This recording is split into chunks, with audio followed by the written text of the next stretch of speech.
Bom, muito obrigado, Marcel. É impressionante o relato e ele citou, né, o Ministério Público, e eu vou passar a palavra então agora para a doutora Viviane. Doutora Viviane, que trabalha aqui no Rio de Janeiro, no primeiro tribunal, e atuou num caso que todos conhecem, que foi o caso do Tim Lopes. Então, você imagina como deve ter sido trabalhar num caso que tinha repercussão nacional, enfim. Vou passar a palavra só. Uma observação. Eu acho que se o Brasil fosse um continente, em relação a crimes contra jornalistas, o Nordeste hoje seria o nosso México. Porque a situação foi o México nos anos 90. É o que a gente vive hoje. Bom, doutora Viviane, por favor. Deixa eu falar do seu. Ah, claro. Pedestal, que é melhor de colocar de cá. Bom, bom dia aos colegas da mesa, bom dia a todos. Eu fiz algumas anotações para trazer para vocês a respeito dos fatos ocorridos, não só a questão do julgamento em relação à morte do Tim Lopes, mas do direito em geral. Eu não falarei especificamente aqui do caso do Tim Lopes, mas da lei no geral, que, é claro, nos interessa muito aqui a questão do jornalismo, mas também uma questão geral, da população em geral.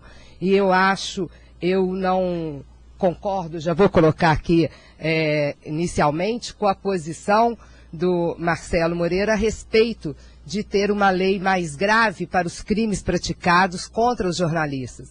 Eu acho que a lei deverá ser endurecida para todos os casos, não só quanto aos jornalistas. Mas concordo quando diz da federalização, do julgamento dos crimes praticados contra jornalistas, quando os crimes forem praticados para calar o jornalista, calar o meio de comunicação. Não quando for um crime contra o jornalista, um crime comum, como eu acho que o do Tim Lopes, foi sim porque ele era jornalista, mas basicamente por conta do local onde ele estava. Eu não acho que teria ali algum interesse político. Eu acho que o problema maior foi fruto do trabalho, mas não foi de interesse político. Eu acho que deveria ter essa federalização quando se tratar de crimes políticos. E aí eu já começo, eu preparei para começar falando de uma coisa, mas aí outros falam e a gente... Sobre o que o Marcel falou, sobre o Ministério Público, sobre a atuação do Ministério Público, eu gostaria de colocar que, inicialmente, o Ministério Público, os promotores de justiça, o judiciário, os juízes, deverão ter em mente que eles não podem sofrer qualquer intervenção política na sua função. Isso é primordial para um bom desenvolvimento do processo. Pequena, onde a imagem é complicado, mas eu acho que mesmo assim. E eu posso, quanto ao caso do Tim Lopes, eu posso inclusive dar um exemplo disso.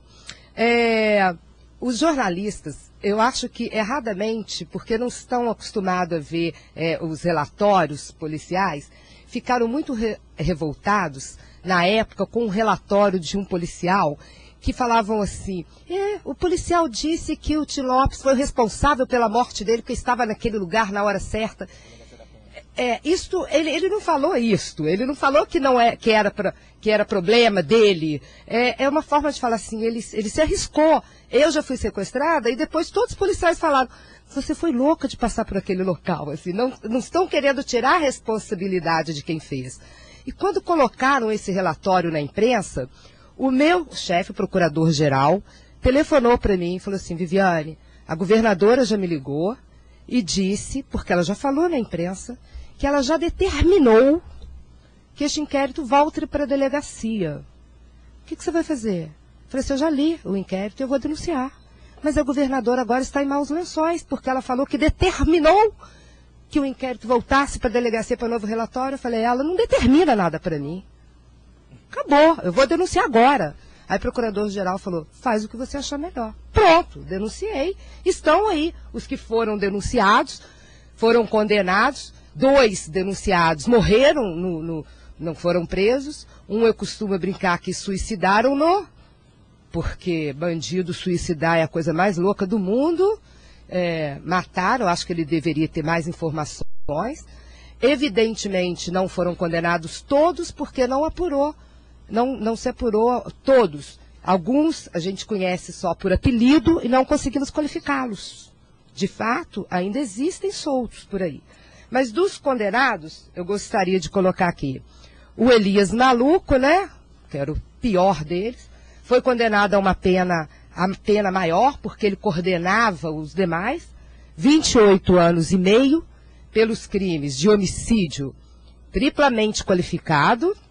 As qualificadoras seriam, eu tenho aqui, um recurso que dificultou a defesa da vítima, porque foi levada amarrada para o local dos fatos e depois atingida por disparos de arma de fogo na perna, atingiram ele na perna para depois colocá-lo, amarrá-lo, colocá-lo no porta-mala para levar para o tal do micro-ondas.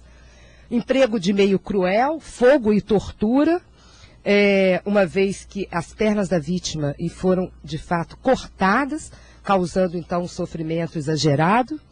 E motivo torpe, vingança abjeta pelo fato dele estar filmando no local que era dominado pelo tráfico sem autorização do tráfico. Então, um homicídio triplamente qualificado. Só pelo homicídio foram 19 anos e 6 meses. E eu tenho absoluta certeza que o juiz não aplicou, eu sei disso e posso falar para os senhores, pena maior, porque antigamente, agora, graças a Deus, já tiraram isso da lei, existia o protesto por novo júri, pena maior de 20 anos, automaticamente. Aí o meu juiz dava 19 anos e meio. Porque acima de 20 anos, automaticamente, o criminoso ia a novo julgamento. Quer dizer, poderia até ser absolvido no novo julgamento. Isso aconteceu, inclusive, no caso, não lembro se foi de Vigário Geral, chacina de Vigário Geral, ou da Candelária. Da Dorothy. Da Dorothy também. E, então, o juiz aplicou 19 anos e meio. Agora, não sendo isso, se não existisse naquela época esse recurso... Eu acho que o juiz daria uma pena maior. E essa pena poderia chegar a quantos anos? 30. 30. Máximo de 30, só pelo homicídio. Ah, não, aí nós vamos conversar sobre isso, eu até preparei isso.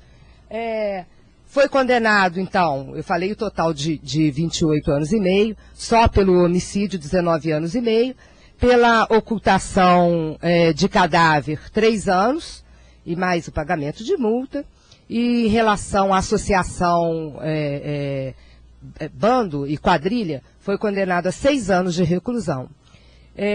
A pena do homicídio, por ser um crime hediondo, o regime seria o integralmente fechado, na época, por conta da lei, e dos outros crimes inicialmente fechado. Outros acusados, o Cláudio Orlando, que tem outros nomes também, ele usa 3 nomes, Anderson, não sei o que, não sei o que, Ratinho é o apelido dele, o Eliseu Felício, que era o Zeu, o Reinaldo Amaral e o Fernando Sátiro, foram condenados todos a pena de total, eu estou falando dos 3 crimes, então, a 23 anos e 6 meses. Delas, 17 anos pelo homicídio triplamente qualificado, que deveria, então, ser integralmente fechado o regime. O Ângelo, que foi o que colaborou e teve, então, os benefícios da lei, por ser um réu colaborador, foi condenado total pelos 3 crimes, não. 2, porque ele foi absolvido da ocultação de cadáver, porque ele não teria, de fato, participado da ocultação. Ele foi condenado a 9 anos e 4 meses. Só pelo homicídio, a 8 anos e 20 dias de reclusão, também integralmente fechado. Para fazer um apanhado para os senhores. O André e o Maurício, que é o Boizinho, e o outro já nem... Capeta e Boizinho, foram mortos e não chegaram a ser julgados. Pois bem, houve recurso, eu não vou falar muito sobre o caso em si, porque o caso em si, apenas alguns pontos. Foi de extrema importância a pressão dos jornalistas, a mídia, para a rápida investigação do fato. O homicídio, se ele demora muito a ser investigado, é muito difícil de se conseguir alguma coisa. Muito raro uma investigação longa chega a algum lugar. Não digo, a investigação pode ser longa, mas o começo dela tem que ser imediato. Se o começo for retardado, a chance de se identificar a autoria diminui bastante. Pois bem, por conta da mídia, dessa pressão toda, o crime foi... Os policiais ficaram desesperados. Eu sei disso porque teve investigação de várias delegacias. Aliás, às vezes eles até se atropelavam porque um queria fazer mais do que o outro. Você sabe disso. Prender mais rápido. Um de uma delegacia lá longe apareceu para fazer a prisão, depois de decretada a prisão, uma coisa. Porque queriam também se promover, o negócio estava na mídia, de repente, mas... Pois é. Enfim, o trabalho foi rápido.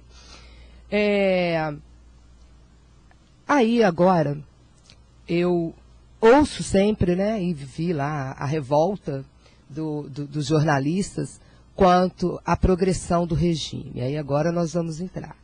Fiz o que eu tinha que fazer, o meu trabalho vai até o julgamento, eu não trabalho com execução penal, eu trabalho apenas até o julgamento pelo tribunal do júri, e estou afastada de execução penal há muitos anos. Eu fui, inclusive, rever. Digo para os senhores que eu comprei até livrinho novo de execução, porque eu não trabalho nessa área. Eu estou no júri há 13 anos. Eu sou promotora de justiça há 17, estou no júri há 13 anos já, no primeiro tribunal do júri da capital. E, olha, eu fiquei desalentada e revoltada com a situação da execução penal. Primeiro, a Lei 8.072 de 90, que é a lei denominada Lei dos Crimes Hediondos, determinou que a tortura, o tráfico de drogas e os crimes considerados hediondos, dentre os quais está o homicídio qualificado, que a pena fosse cumprida em regime integralmente fechado. Houve certa discussão se esta lei, se este ponto da lei era constitucional, porque a Constituição também determina sobre a individualização da pena. E falando que negar ao condenado o direito de progressão é o mesmo que não individualizar a pena.